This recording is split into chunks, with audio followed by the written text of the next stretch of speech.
Good evening, dear Ursula, dear Victor.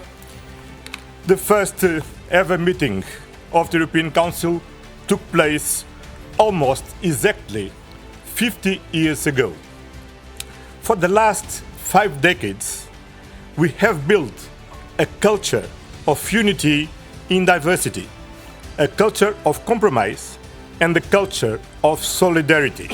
Our meeting today focused on two main issues: Ukraine and the European Union in the world.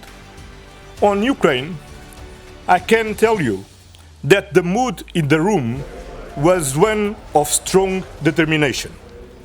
And our message remains crystal clear.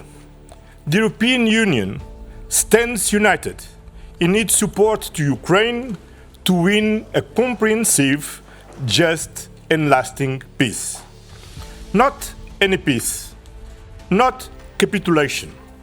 Only Ukraine, as the aggressed country, can legitimately define what peace means, and if and when the conditions are met for credible negotiations. So, now is not the time to speculate about different scenarios. Now is the time to strengthen Ukraine for all scenarios. And the discussion today confirms that the European Union is ready to do whatever it takes, as long as necessary, to put Ukraine in the position of strength for what comes next. This is the message that we gave to President Zelensky. To achieve this objective, we are taking concrete steps. First, we will implement the 15 sanctions package against Russia we approved this week. This package closes loopholes and limits circumvention, and especially targets the so-called shadow fleet.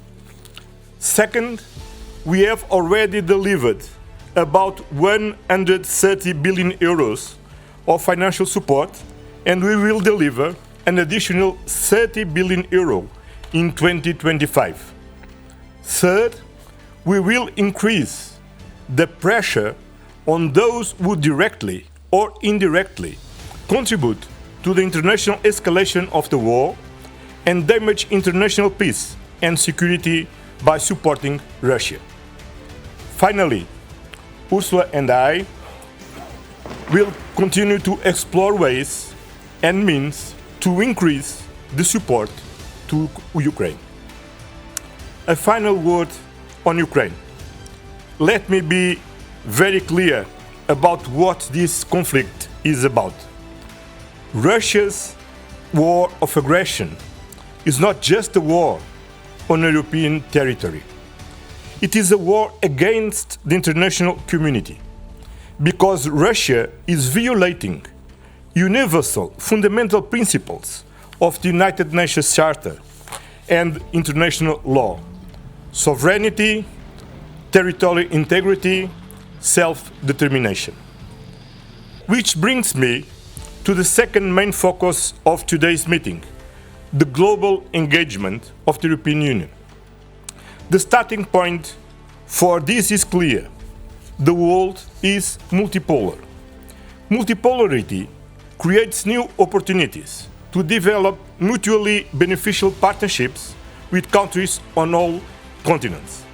To do so, we must give up oversimplified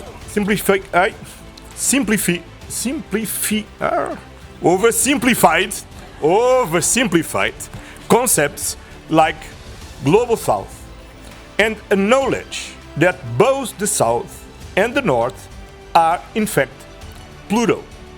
That means the European Union needs to strengthen its relationships with third countries around the world based on shared priorities, such as reforming multilateral organizations, protecting international law, fighting climate change, preserving the oceans, or reducing poverty.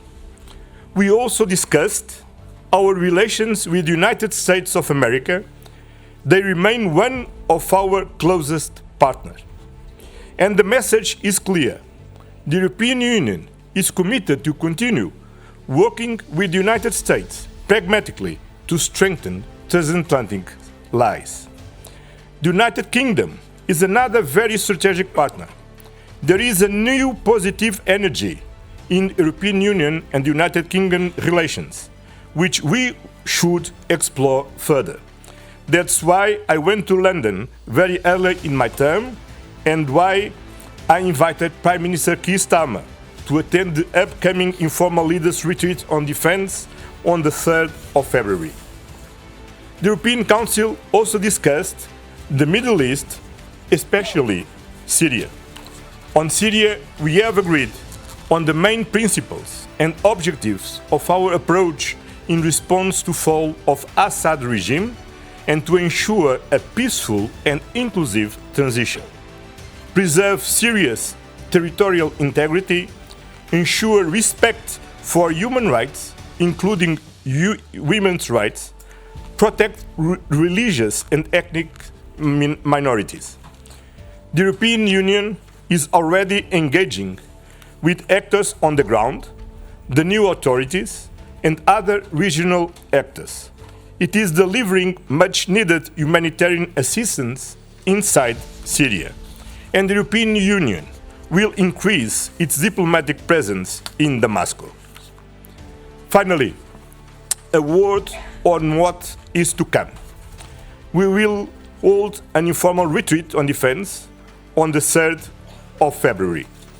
Today, we did not discuss economic issues, but they are fundamental for the lives of European citizens. I have therefore informed leaders that the March meeting of the European Council will have a strong focus on competitiveness, prosperity, trade and jobs. With this, I pass the floor to Ursula.